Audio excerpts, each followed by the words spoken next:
¿Cómo están mis queridos hermanos? Bendiciones para cada uno de ustedes. Es mi deseo que se encuentren bien, que el Señor pueda estar en cada uno de sus corazones, también en sus hogares, y siempre agradecido de que podamos estar juntos, poder disfrutar de su compañía en esta serie en la que estamos avanzando ya hace un tiempo, titulada El deseado de todas las gentes a la luz de la doctrina de Dios.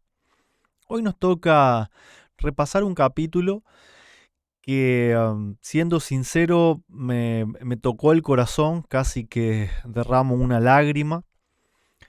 Saben que venimos repasando ya los últimos días, semanas de lo que era el ministerio de Cristo. Nos estamos acercando a lo que es su muerte. Y justamente el capítulo que vamos a repasar hoy se titula Tu Rey viene. Esa entrada triunfal a Jerusalén, donde la gente se confundió un poco, ¿no? Pero vamos a ver por qué, ¿no? No vamos a sacar conclusiones antes de tiempo. El profeta Zacarías decía en la Biblia: Alégrate mucho, hija de Sión, da voces de júbilo, hija de Jerusalén. He aquí tu rey vendrá a ti, justo y salvador, humilde y cabalgando sobre un asno, así sobre un pollino, hijo de asna. 500 años antes del nacimiento de Cristo, el profeta Zacarías predijo así la venida del rey de Israel. Entonces ahora esta profecía se debía cumplir. Nos dice que estamos en el primer día de la semana, o sea que era domingo. Sabemos que al próximo viernes es cuando Jesús iba a ser crucificado. Esto es para poner en contexto, para que vean eh, que falta poco y nada ya de lo que es la muerte de Cristo, de lo que fue su ministerio acá en la tierra. Y cuando Jesús se empezó a acercar a Jerusalén, decidió que, bueno, iba a cumplir con la profecía y que iba a entrar cabalgando. Los discípulos un poco se sorprendieron porque Jesús siempre caminó, nunca dejó que le den todos esos honores. Es más, recuerdan que en un momento lo quisieron coronar rey y él los terminó despidiendo a todos y se fue solo y terminaron todos medios enojados. Pero ahora Jesús, así como desde que nació dependía de los favores de otras personas cuando le prestaron un establo, ahora también en su humildad dependía de que alguien le preste un pollino. Mandó a sus discípulos a que lo consiguieran, eligió un pollino que nunca había sido cabalgado antes, para cumplir con la costumbre del pueblo judío. Los reyes eran coronados entrando sobre un asno. Entonces Jesús quería cumplir con esta costumbre, aunque sabemos que eh, su intención no iba a ser cambiar la historia y ahora sí ser coronado sobre el trono de David, sino que ahora vamos a ver, vamos a ir viendo qué es lo que él eh, quería lograr con esto, ¿no es cierto? A ver a dónde tengo acá señalado. Bueno, dice que a medida que ellos se acercaban a Jerusalén, la multitud aumentaba, pero al punto de que toda la ciudad se empezó a hacer una procesión donde iban delante de Jesús echando palmas, hojas de oliva. La gente ponía sus vestidos como si fuese una alfombra para que Jesús pasase sobre ellos, y todos en gritos, ¿no es cierto?, de alegría, pero al igual que sus discípulos también, creyendo que, a pesar de que Jesús les había dicho sobre su muerte, que en realidad ahora sus esperanzas sobre un reino terrenal quizás se iban a ver cumplidas, ¿no es cierto? Pero pasó que los fariseos, los judíos que habían tocado la trompeta para el servicio de la tarde, la gente no se acercaba, entonces ya empezaron a tener miedo de que todo el pueblo se fuera con Jesús.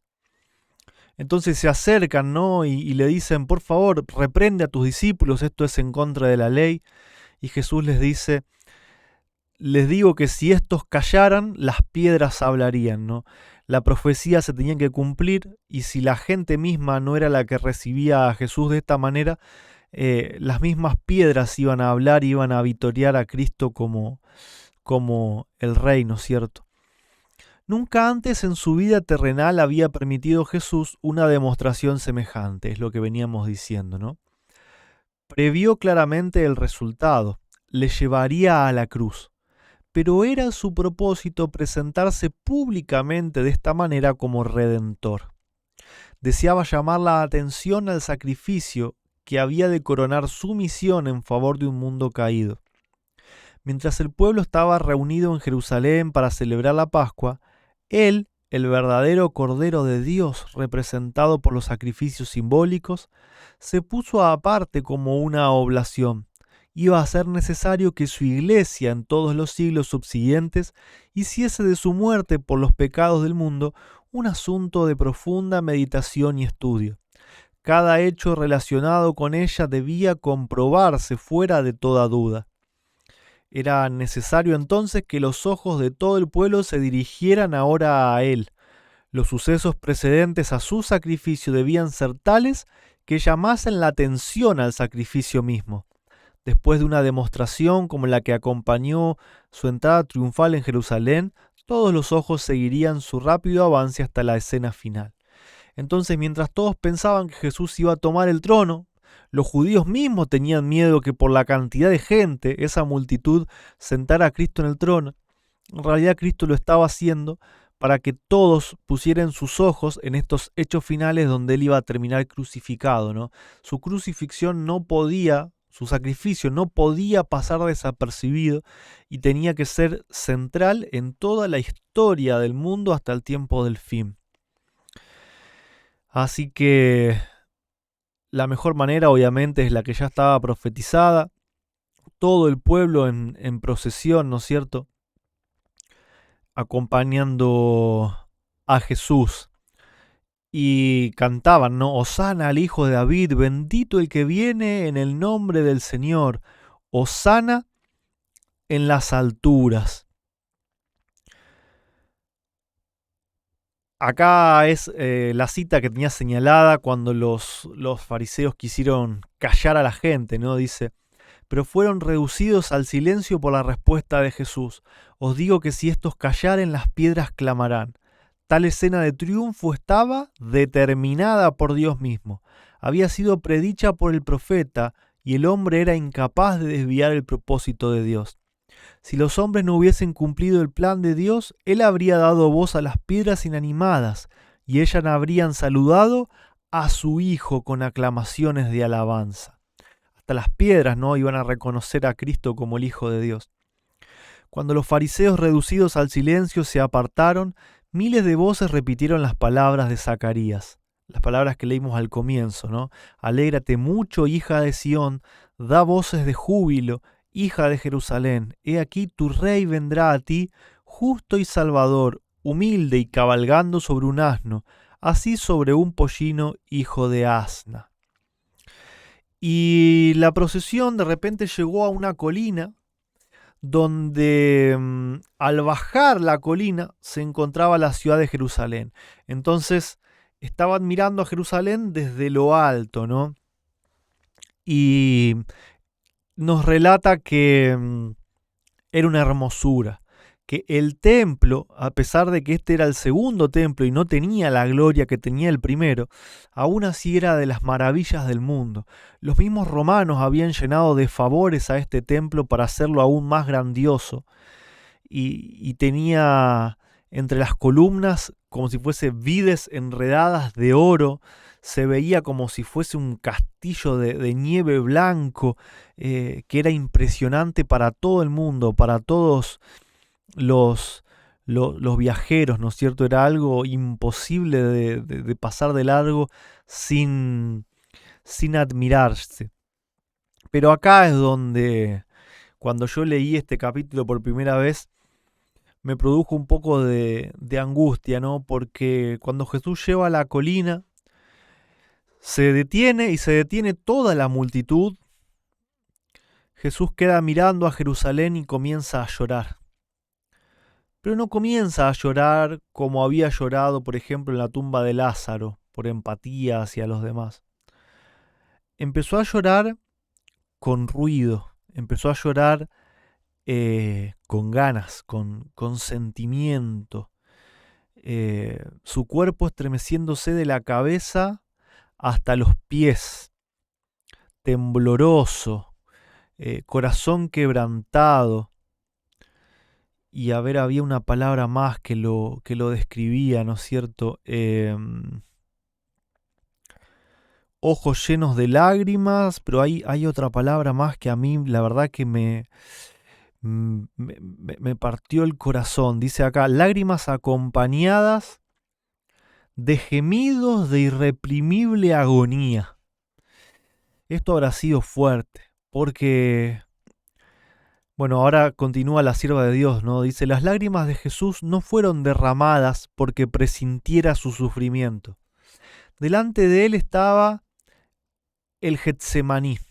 Bueno, y antes de esto hay algo muy fuerte también que dice que la multitud que venía de fiesta, muchos se pusieron a llorar con él. Era un llanto que contagiaba. Delante de él estaba el Getsemaní, donde pronto lo envolvería el horror de una grande oscuridad. También estaba a la vista la puerta de las ovejas, por la cual habían sido llevados durante siglos los animales destinados a los sacrificios. Esta puerta pronto habría de abrirse para él, el gran Cordero de Dios, hacia cuyo sacrificio por los pecados del mundo habían señalado todas aquellas ofrendas. Estaba cerca del Calvario, el lugar de su inminente agonía. Sin embargo, no era por causa de estas señales de su muerte cruel por lo que el Redentor lloraba y gemía con espíritu angustiado. Su tristeza no era egoísta. El pensamiento de su propia agonía no intimidaba a aquella alma noble y abnegada. Era la visión de Jerusalén la que traspasaba el corazón de Jesús. Jerusalén, que había rechazado al Hijo de Dios y desdeñado su amor, que rehusaba ser convencida por sus poderosos milagros y que estaba por quitarle la vida. Él vio lo que era ella bajo la culpabilidad de haber rechazado a su Redentor y lo que hubiera podido ser si hubiese aceptado a aquel que era el único que podía curar su herida. Había venido a salvarla. ¿Cómo podía abandonarla? ¿Cuántas personas en todos estos capítulos hemos leído que aceptaron a Jesús como Hijo de Dios? El mismo Lázaro. E incluso acá se nos dice que si los hombres no hubiesen hablado, las piedras habrían reconocido al Hijo de Dios. El Dios mismo, el único Dios verdadero, hablando desde el cielo, diciendo, este es mi Hijo amado. Y su pueblo, Jerusalén, que lo rechazaba. Cuidado que hoy no esté pasando lo mismo con el profeso pueblo de Dios, que estén rechazando al Hijo de Dios por terquedad, por tradiciones, y que con vanas sutilezas y tratando siempre de darle vueltas a la palabra de Dios para no aceptar lo que dice en lenguaje sencillo. Cuidado que el profeso pueblo de Dios no esté rechazando a su Hijo amado, no esté rechazando su propio testimonio. Jesús entonces vio en visión hasta lo que Jerusalén podía haber sido si lo hubiese aceptado. Eso es lo que le rompió el corazón, ¿no? Jesús levanta la mano que a menudo bendecía a los enfermos y dolientes, y extendiéndola hacia la ciudad condenada, con palabras entrecortadas de pena, exclamó. Fíjense que apenas podía hablar, su llanto con gemidos apenas lo dejaban hablar. Oh, si también tú conocieses a lo menos en este tu día lo que toca a tu paz. Aquí el Salvador se detuvo y no expresó lo que hubiera podido ser la condición de Jerusalén si hubiese aceptado la ayuda que Dios deseaba darle, el don de su amado Hijo. Si Jerusalén hubiese conocido lo que era su privilegio conocer y hecho caso de la luz que el cielo le había enviado, podría haberse destacado en la gloria de la prosperidad, como reina de los reinos, libre en la fuerza del poder dado por su Dios. Esto mismo lo podríamos leer con el nombre también de la iglesia adventista, ¿no es cierto? La condición en la que podría estar la iglesia si nunca hubiese dejado de creer lo que creyó en un principio, que Jesús era hijo de Dios, si no hubiese aceptado el vino de Babilonia, donde ahora cree que es un ser igual al Padre, coigual, coeterno, que juegan al rol de padre e hijos, ¿cuál podría ser la condición de la iglesia si aceptara ahora que Jesús es el Hijo de Dios? Si hubiese hecho caso a la luz que el cielo le había enviado. Podría ahora ser una iglesia que estuviese predicando el mensaje del tercer ángel, dando el fuerte pregón, haciendo milagros. Y sin embargo es una iglesia también condenada, así como lo fue Jerusalén. Perdón, se me estruja un poco el corazón, ¿no es cierto?, al pensar en Jesús y en lo que Dios siente también por todos nosotros cuando rechazamos. Cuando lo rechazamos a Él, cuando rechazamos al único Dios verdadero y a su Hijo amado. ¿Qué hubiese pasado en Jerusalén? No habría soldados romanos armados a sus puertas, o sea, no serían esclavos, ni banderas romanas flameando en sus muros. El glorioso destino que podría haber exaltado a Jerusalén si hubiese aceptado a su Redentor. Se presentó ante el Hijo de Dios, en visión, ¿no es cierto? Vio que hubiera podido ser sanada por él de su grave enfermedad, librada de la servidumbre y establecida como poderosa metrópoli de la tierra. La paloma de la paz hubiese salido de sus muros rumbo a todas las naciones. Hubiera sido la gloriosa diadema del mundo. Pero no lo fue, ¿no? Tremendo, tremendo. Y Jesús también relata lo que iba a suceder sobre Jerusalén. Se le mostró a la ciudad sitiada de ejércitos romanos, padres comiéndose a sus hijos, peleándose entre padres e hijos por el último bocado de comida, por el orgullo judío de no querer estar sumisos a otra nación, cuando en realidad ellos decían tener el favor de Dios y lo habían perdido. Y vio cuando Roma iba a destruir Jerusalén, cuando iba a quedar todos sus habitantes muertos, los que no hubiesen hecho caso a la orden de salir, y a la ciudad prendida a fuego y al templo destruido, ¿no?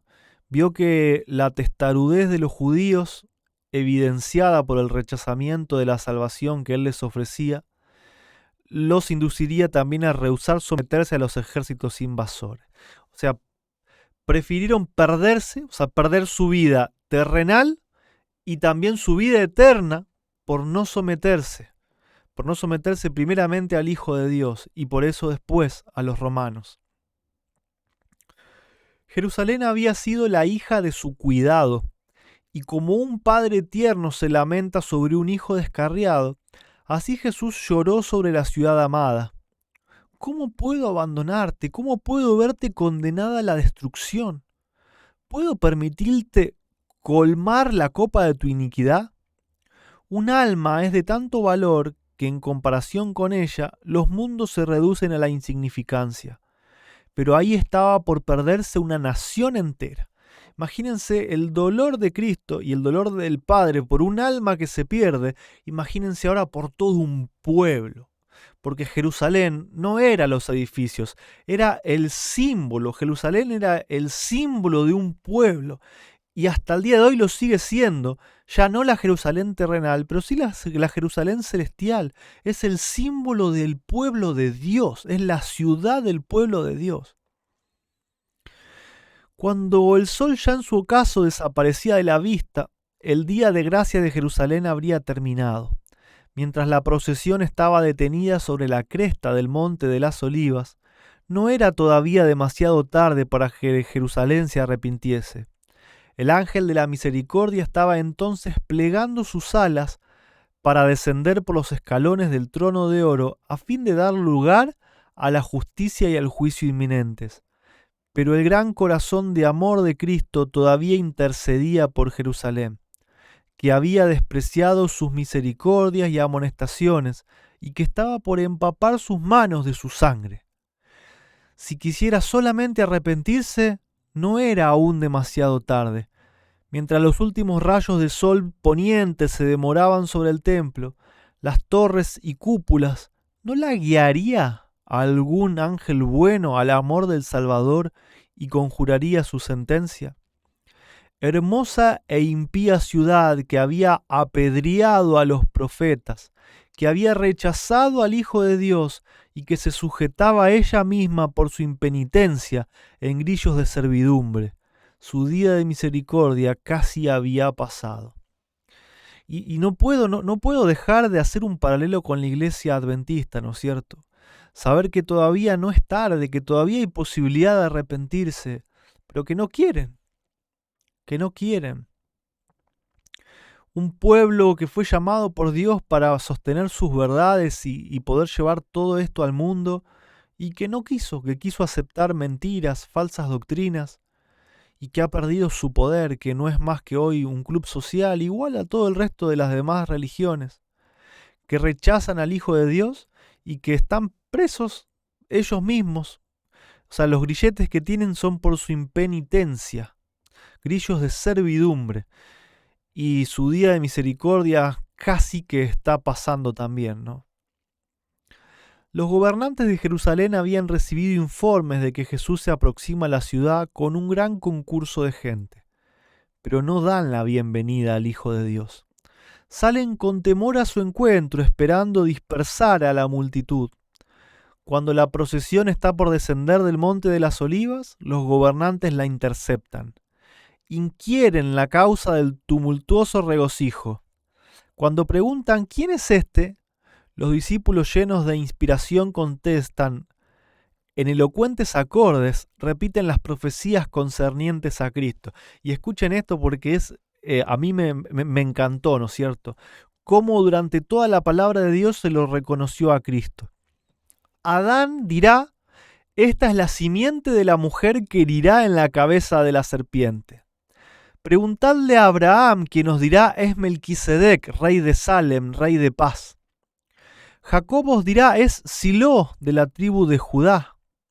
Isaías os dirá, Emanuel, admirable, consejero, Dios fuerte, Padre eterno, príncipe de paz. Jeremías dirá, la rama de David, Jehová justicia nuestra. Daniel os dirá, es el Mesías. Oseas os dirá, es Jehová, Dios de los ejércitos, Jehová es su memorial. Juan el Bautista os dirá, es el Cordero de Dios que quita el pecado del mundo. El gran Jehová, ¿quién es el gran Jehová? El Padre, ha proclamado desde su trono, este es mi Hijo amado. Nosotros, sus discípulos, declaramos, este es Jesús, el Mesías, el príncipe de la vida, el redentor del mundo. Y el príncipe de los poderes de las tinieblas lo reconoce diciendo, sé quién eres, el Santo de Dios. Es increíble cómo en toda la Biblia se reconoce que Dios tiene un hijo. Salomón escribe en Proverbios 30, versículos 3, 4, 5. ¿Quién es el que hizo la tierra, el que ató los vientos en un puño, el que encerró las aguas? ¿Cuál es su nombre y el nombre de su hijo? En Proverbios 8, Jesús, hablando como la sabiduría, dice, antes del polvo del mundo yo fui engendrada y me crié con él. Como todos los profetas y las personas que aparecen en el Antiguo Testamento reconocían al Hijo de Dios, y cómo ahora todos estos teólogos, sacerdotes, fariseos, maestros de la ley, cómo rechazaban de plano al Hijo de Dios. Y cómo al mismo tiempo, en su misma época, personas comunes, sin estudios, que habían recibido de parte de Cristo milagros, poder, su gracia, su bondad, su amor, cómo ellos lo podían reconocer al Hijo de Dios, cómo muchos habían escuchado en vivo y en directo la voz de Dios del cielo que decía, este es mi Hijo amado, y sin embargo, nada. ¿Por qué hoy pasa lo mismo? ¿Por qué hoy tiene que suceder lo mismo con el pueblo adventista? Con todas las pruebas, incluyendo la creencia ahora de los pioneros, incluyendo los escritos de Elena de White. Este libro que estamos leyendo es escrito por Elena G. de White. En todos los capítulos tenemos citas donde lo señalamos con color amarillo, donde vemos que Jesús es el Hijo de Dios y la iglesia dice, no, no es el Hijo de Dios. Juegan a que son padre e hijo, es un título, es por adopción, pero no es el hijo, es alguien que existe desde siempre con él, no es hijo, no nació de él. Y la Biblia dice, este es mi Hijo amado en quien me complazco. Y la Biblia dice que de tal manera amó Dios al mundo que ha dado a su Hijo unigénito. ¿Acaso Dios jugó con Abraham, diciéndole que vaya y que sacrifique a su hijo, si él en realidad no tenía para dar un hijo, no tenía ningún hijo para sacrificar? ¿Que jugó con Abraham, jugó con los sentimientos de Abraham? ¿En este Dios cree el pueblo adventista? ¿En un Dios cobarde, en un Dios malvado que manda a sacrificar el hijo de otro cuando ni siquiera tiene un hijo para sacrificar? ¿En este Dios cree el pueblo adventista? Un Dios que juega, que nos toma de tontos, que dice de Tin Marín, de Do Pingüe, bueno, yo soy el Padre, yo soy el Espíritu Santo, yo soy el Hijo, porque son tan tontos, tan cortos de mente que no van a poder entender. Entonces vamos a hacer este juego para que ellos nos entiendan. Hermano, ¿no te das cuenta que esta doctrina es una tomada de pelo? Es una tomada de pelo, te toman de tonto. Satanás te toma de tonto. Y todos los pastores que enseñan esta doctrina, la doctrina de la Trinidad, te toman de tonto. La Biblia es sencilla, la Biblia es clara. La Biblia dice que Dios tuvo un hijo, que lo engendró de su misma sustancia, la imagen de su sustancia, el resplandor de su gloria, su hijo unigénito, y lo envió a este mundo a morir por vos, por mí. ¿Cómo podemos jugar con eso? Estás jugando con tu vida eterna, porque el que tiene al Hijo tiene la vida, y el que no tiene al Hijo no tiene la vida. Aceptar esto es de vida o de muerte. Muchos dicen, pero bueno, ¿esto es de salvación? Sí, es de salvación. El que rechaza al Hijo de Dios se pierde. Se pierde para siempre, porque el Hijo de Dios es el que da la vida. Nadie que rechace al Hijo de Dios va a tener vida. No porque Dios no quiera dársela, sino porque Él mismo se está yendo hacia la muerte. Mi deseo es que que el pueblo adventista no termine como la Jerusalén de los judíos. Y por eso esta serie, donde yo no invento nada, donde solamente comparto con ustedes lo que está escrito, y donde, como muchas veces la gente lee rápido y pasa por alto, lo único que hice fue ponerle color a las citas que están escritas. Y le ruego a Dios que materiales como este no pasen desapercibido a los ojos y al corazón de su pueblo, del profeso pueblo de Dios, porque todavía hay un tiempo de gracia, pero se está acabando. El tiempo de gracia no es el mismo para todos. Hay tiempo de gracia para naciones, hay tiempo de gracia para las iglesias, hay tiempo de gracia para las personas individuales. Y el tiempo de gracia para las naciones y las iglesias se termina primero, y después solo queda la gracia para las personas individuales. Y sería muy triste que el profeso pueblo de Dios, teniendo toda su verdad, sea desechado como pueblo.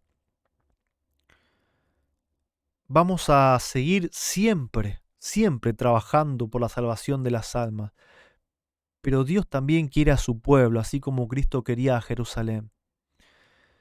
No hagamos que Jesús en este momento, en su forma invisible, acá al lado nuestro, esté llorando con gemidos tembloroso de pies a cabeza, donde le duele el corazón, porque su pueblo, el pueblo adventista, no quiere aceptarlo como el verdadero Hijo de Dios.